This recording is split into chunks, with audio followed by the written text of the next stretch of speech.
Em um dos últimos episódios que eu gravei do Rumo ao Trilhão, eu vi alguns comentários como esse daqui. Não fica com o pé atrás sobre essa dívida do XP Malls, tem que arrumar 800 milhões até o final do ano, fique esperto. E assim como esse comentário, eu recebi vários outros questionando isso e questionando mais muitas outras coisas. Na realidade é que isso daqui já é um fato que existe há um bom tempo e eu decidi trazer para vocês com um pouco mais de profundidade tudo isso, porque se eu não soubesse o que está acontecendo e eu entrasse num vídeo como esse, visse um cara comprando XP Malls, de alguma forma um fundo que eu estou cogitando comprar ou que eu já tenho na carteira, e eu começo a ver comentários falando que esse fundo tem uma grande dívida, putz, eu ficaria preocupado. Então a resposta é, esse fundo tem sim uma grande dívida, mas não são 800 milhões para começar, são 285 milhões até dezembro de 2025, depois 110 milhões até o final de 2026 e depois outros 200 milhões até o final de 2027. Ou seja, a gente está falando de um valor por volta de 600 milhões em dívidas, mas até o final desse ano são 285. E dívida nem sempre é ruim. Por quê? Porque no caso do XP Malls, isso significa que o fundo passou recentemente por diversas aquisições importantes. Com isso, surgiram obrigações financeiras para os próximos anos. Um exemplo disso é a aquisição do shopping Pátio Higienópolis. O fundo soltou um fato relevante no dia 14 de abril,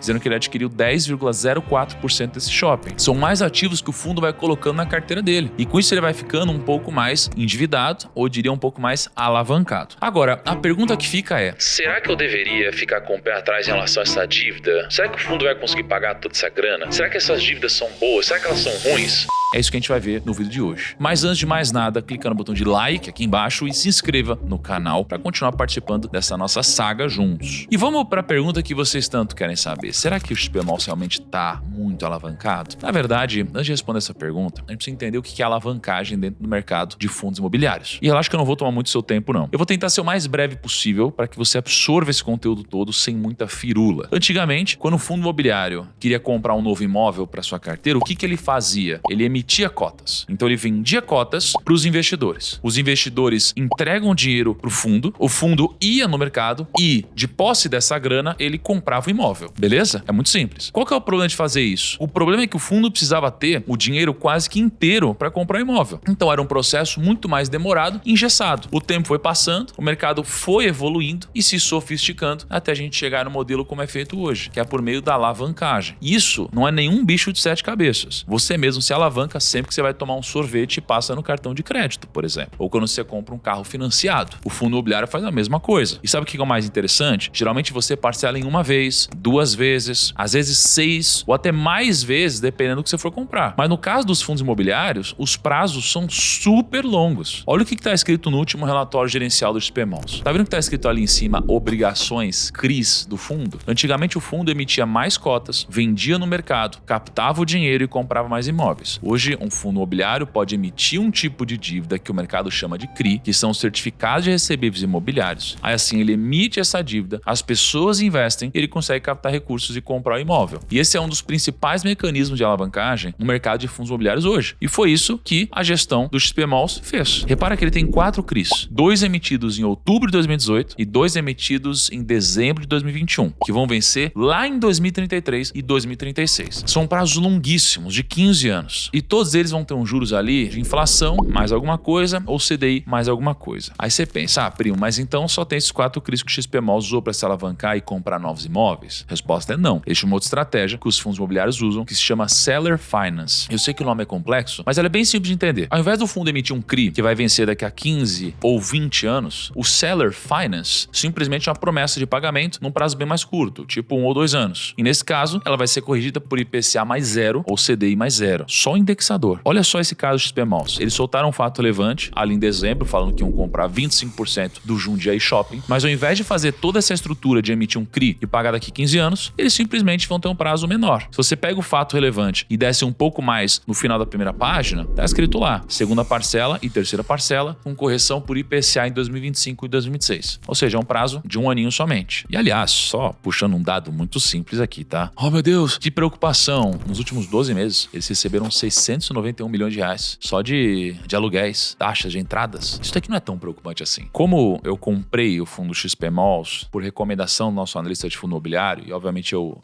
concordei com a tese também, não recomendo que você compre esse fundo imobiliário porque eu comprei ou porque eu tô falando sobre ele. Recomendo que você tome a sua própria decisão sempre. E, obviamente, se você quiser, leia os relatórios do Ricardo, que eles vão te trazer mais embasamento a isso. Mas aqui não é uma recomendação. A ideia não é que você saia comprando fundo ou comprando o que eu estiver comprando, porque isso não é uma recomendação. Você precisa tomar a sua própria decisão. Aí, beleza. Entendemos até aqui. Mas a pergunta é, será que o XP Malls realmente está tão alavancado? Por que será que aquele nosso amigo fez o comentário no meu vídeo dizendo que a gente precisa ficar com o pé atrás em relação à dívida do XP Malls? Provavelmente o nosso amigo se deparou com esse gráfico aqui, que está no último relatório gerencial do fundo. Repara que o fundo tem ali na primeira coluna 425 milhões de caixa. Mas depois ele tem a segunda parcela da Praia de Belas, que são 17 milhões. Depois ele tem a segunda parcela do Jundiaí Shopping, que são 63 milhões. Depois ele tem a terceira parcela do portfólio SYN, que é uma penca de shoppings, como vocês estão vendo aí na tela, que são 630 milhões. E assim o fundo encerraria o ano de 2025 com 285 milhões de caixa negativo. Inclusive algo que os fundos imobiliários não podem ter. Então foi por isso que muitas pessoas ficaram com dúvida e começaram a achar que o XP Malls teria problemas financeiros e poderia até quebrar. Mas muita calma nessa hora, porque a própria gestão do fundo já respondeu isso, dizendo que se a janela for propícia, o que significa que os preços estão bons, então eles vão fazer uma emissão de cotas para captar recursos. Eles vão basicamente criar e vender novas cotas para pegar uma grana do mercado e quitar essa dívida toda. Agora, se o mercado não estiver disposto a comprar essas cotas, são 3 saídas possíveis. A primeira seria emitir as cotas mesmo assim. Só que se o fundo faz isso, talvez eles tenham que emitir essa cota por um valor mais baixo que o normal. Isso pode fazer com que os cotistas do fundo sejam prejudicados. Eu não gosto dessa situação, porque como hoje eu entendo que XP Malls tem um desconto, e na verdade eu entendo isso com base na opinião do nosso analista, do Ricardo, que diz que obviamente o XP Malls está sendo negociado abaixo do valor patrimonial. Cara, se ele vai emitir novas cotas que estão sendo negociadas abaixo do valor patrimonial, acaba tirando um pouco de valor do fundo. Isso daqui não é a melhor opção de todas, na minha opinião. A segunda saída seria a venda de ativos. E muita gente não sabe, mas hoje o XP Malls tem 7,8 bilhões em imóveis para mais ou menos 560 milhões em dívidas. É como se você tivesse na física 780 milhões de reais investidos e uma dívida de 56 milhões. Acho que você tá bem tranquilo. Se você vender, nesse caso, 4% da participação em shoppings que você tem, já resolve esse problema de 2025. E os ativos são extremamente líquidos. O problema é que se o fundo vender alguns imóveis ou parte deles, é menos receita entrando e menos dividendos caindo na conta. Agora, só para efeito de comparação, eu vi muita gente reclamando do XP Malls, mas ele não é o único fundo de shopping do mercado que se alavanca para comprar imóveis. Na verdade, a maioria deles faz isso. O XP Malls tem 7,8 bilhões em imóveis e 560 milhões em dívidas. Outro fundo famoso de shopping center, o VISC11, tem 3,8 bilhões de reais em ativos de shopping e tem 532 milhões de obrigação. Ou seja, é normal o fundo de shopping ter alguma alavancagem. E se for analisar o número friamente, a relação ativo versus obrigação do XP Malls é de 14 vezes. Do VISC11 é de 7. Então, em teoria, o XP Malls estaria menos endividado que o próprio VISC11. E é claro que a gente precisaria entender que tipo de dívida é essa do VISC11 para entender se é uma dívida de longo prazo, de curto prazo, se vence esse ano e qual é o perfil dessa dívida, qual é o indexador dessa dívida e coisa desse tipo. Mas eu não vou entrar nesse nível de detalhe hoje, até porque o vídeo é sobre o XP Malls, não sobre o VISC11. Aliás, você já percebeu que investir em fundo imobiliário não é uma tarefa tão simples assim? Ela parece fácil, né? Mas não é. Existem uma série de indicadores e cenários que você precisa levar em conta na hora de comprar um fundo imobiliário. E a maioria das pessoas só olha o preço da cota. Olha quanto de dividendo quer receber e depois pronto, compra o fundo. Mas não é bem assim. E para sua sorte, se você tem mais de 100 mil de patrimônio investido e você quer que um consultor de investimento do meu time te ajude a investir, para que você saiba exatamente qual fundo imobiliário comprar, quando vender e como fazer a sua carteira ter um retorno acima da média de mercado, ao longo do tempo, com consistência, é só você clicar no link da descrição que um consultor vai te chamar. Agora, voltando pro vídeo, a terceira saída que o fundo tem para se desalavancar é a própria alavancagem. O XP Malls pode renegociar essa dívida. Inclusive, como eu mostrei ali no gráfico para vocês, a maior parte dessa dívida toda, nesses próximos anos, é a parcela de 630 milhões da compra do portfólio SIM. Então, o fundo pode, inclusive, sentar e negociar uma rolagem disso ou de parte. Simplesmente renegociar e jogar o pagamento para frente. O resumo da ópera é o seguinte: o fundo tem diversas formas de se desalavancar. O gestor e o time dele vão ver o que é melhor para nós, cotistas. Mas não existe mágica. Ou vai ter que vender uma parte dos imóveis e pode cair temporariamente um pouco dos dividendos, ou vai ter que emitir novas cotas no mercado, ou vai ter que renegociar essa dívida. Muitas das pessoas que fizeram todo esse alarde em relação ao XP Malls sequer leram os relatórios gerenciais do fundo. E no relatório de maio, o XP Malls liberou um histórico de alavancagem, que é essa imagem que vocês estão vendo aí na tela. E se vocês forem comparar com os últimos anos, a gente tem um índice de alavancagem do XP Malls em 25,9%. Historicamente, abaixo da média, que gira ali em torno de 26,5%. Em 2022, a gente teve esse índice bater na casa dos 42,8% com a compra do shopping da Bahia. E eles, inclusive, emitiram cotas logo em seguida para se desalavancar um pouquinho. Eu nem entrei num detalhe importante em relação ao fundo, que é a qualidade dos imóveis, né? Se você tiver cota do XP Malls na carteira, você recebe dividendos desses ativos que vocês estão vendo na tela. Pátio Higienópolis, Outlet Catarina, Shopping Cidade de São Paulo, Jundiaí Shopping e mais vários imóveis. E além de eles serem ótimos imóveis, bem localizados, são ativos com uma liquidez muito boa também. Isso significa que o XP Malls quisesse vender uma parte de algum deles para quitar essas dívidas, ele poderia. Turma, esse foi o vídeo de hoje. Deixa aqui nos comentários qual fundo imobiliário vocês vêm comprando nos últimos dias. Um grande abraço e até a próxima.